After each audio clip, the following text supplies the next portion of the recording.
ये पंच महाभूतों से हमारा शरीर बना है। पंच महाभूतों में आकाश, वायु, जल, अग्नि और पृथ्वी क्या है, इनके बैलेंस से देखिए क्या होता है। सबसे पहला नंबर दिया है आकाश को। क्यों दिया है? आकाश का अर्थ क्या होता है? आकाश होता है खाली जगह।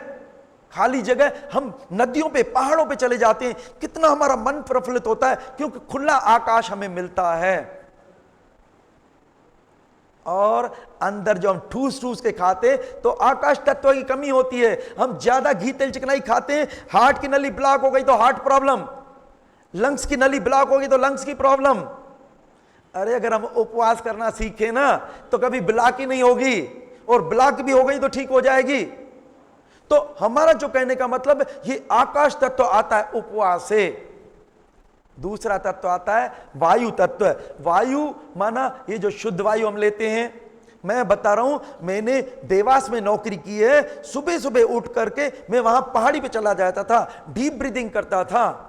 इतना हमारा नर्वस सिस्टम पावरफुल होता है, पूरा इम्यून पावर पावरफुल होता है।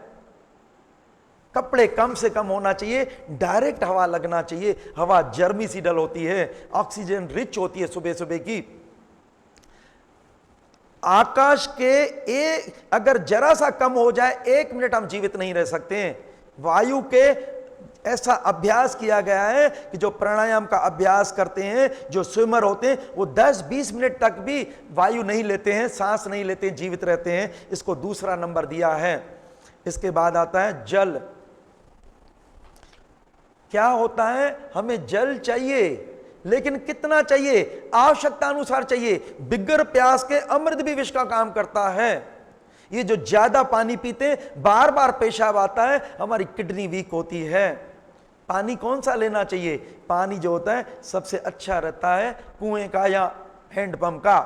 हमें पानी चाहिए आवश्यकता अनुसार, क्योंकि कम पानी पीने से भी खून गाढ़ा होता है, ज्यादा पानी पीने से किडनी वीक होती है। तो आवश्यकता अनुसार लेना चाहिए। और इसके बाद तीसरा नंबर, मैंने ऐसा देखा है, मैंने 48 घंटे जल नहीं लिया था, उसके बाद में जीवित रहा। 17 दिन के निर्जल उपवास किए। इसको तीसरा नंबर क्यों दिया है? आकाश के बिगर 1 मिनट जीवित नहीं रह सकते, वायु के बिगर 20 मिनट तक जीवित रह सकते हैं, जल के बिगर 17 दिन रह सकते हैं। इसको तीसरा नंबर दिया है। और हमारे यहां जल ही जीवन है। जल से हम हाइड्रोथेरेपी क्या करते हैं? एनेमा देते तो क्या होता है? जल होता है। ये जो हाइड्रोथेरेपी की ट्रीटमेंट देते हैं, ये शावर बाथ सब, तो ये जल चाहिए। जल से नर्वस सिस्टम टोन अप होता है। नहाने के बाद नहाना चाहिए। ठंडा पानी सबसे अच्छा होता है। ठंडा पानी हमारे जो ब्लड वेसल्स, मसल, नर्व्स की, इसकी पावर को बढ़ाता है।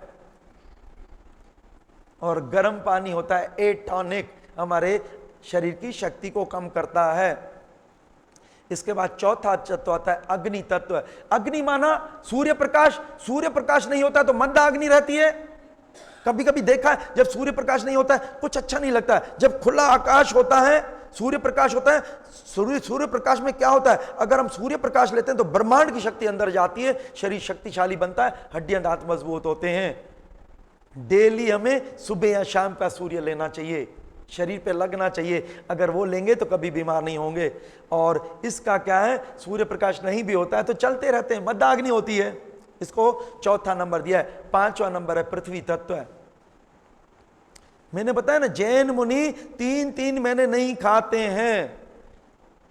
श्रीलंका में जो किरवी करके युवा है, 6 साल से न खाया है न पिया है। गुजरात में 76 साल से न खाया है न पिया है। जिस तत्व की कम से कम जरूरत पड़ती है, हम ज्यादा से ज्यादा खाते हैं। पृथ्वी से मिलता क्या है? पृथ्वी से भोजन मिलता है। मैं सही बता रहा हूं, अगर हम ये सीख लेना, इनको कभी बीमार नहीं होंगे। ये है पंच महाभूत का सिद्धांत, जो स्वस्थ रहने में, मैं आपको फिर बताऊं क्या होता है। जो दीवार बनती है ईंट, सीमेंट और रेत से, रिपेयरिंग करना तो उससे होगा। हमारा रिपेयरिंग इनसे ही होता है। हमें नहीं चाहिए कोई चिकित्सा। ये देखिए किस तत्व की हमने कमी की है, वो आप देना चालू करो तो आपका पीला शरीर हो गया। आप धूप लेना चालू करो, देखो आपका लाल कैसे हो जाता है। आपके शरीर में चर्म रोग है, हवा लेना चालू करो, देखो आपका चर्म रोग कहां चला जाता है। डीप ब्रीथिंग करिए, देखिए आपका नर्वस सिस्टम और लंग्स कितने पावरफुल रहते हैं। आकाश तत्व लीजिए, अरे क्या आनंद आता है। मैं तो आपको बताऊं, हमने जीवन जिया है। मैं, मेरी मिसेस, मेरे दोनों बच्चे गुलाब और रेनू का, मैं सुबह सुबह 4 बजे उठता था, उनको ले जाता था। ये शीतल दास की बगिया है, वहां पे स्विमिंग करते थे, फिर वृंदावन गार्डन में आके बैठते थे, फिर वहां पे जो लेक व्यू है, वहां पे एक मंदिर है, वहां पे पहाड़ी है, तो वहां चट्टाने, वहां बैठते थे और व्यूज देखते थे, कुदरत का आनंद लेते थे। हमने सुबह शाम आनंद लिया है। आज मैं अपने शरीर को समय नहीं देता हूं। मैं सोचता हूं 1 मिनट भी मैं अगर मेरा दूसरे किसी के लिए लग जाए, लेकिन हमने एंजॉय किया है। इसका आनंद तो सबको लेना है।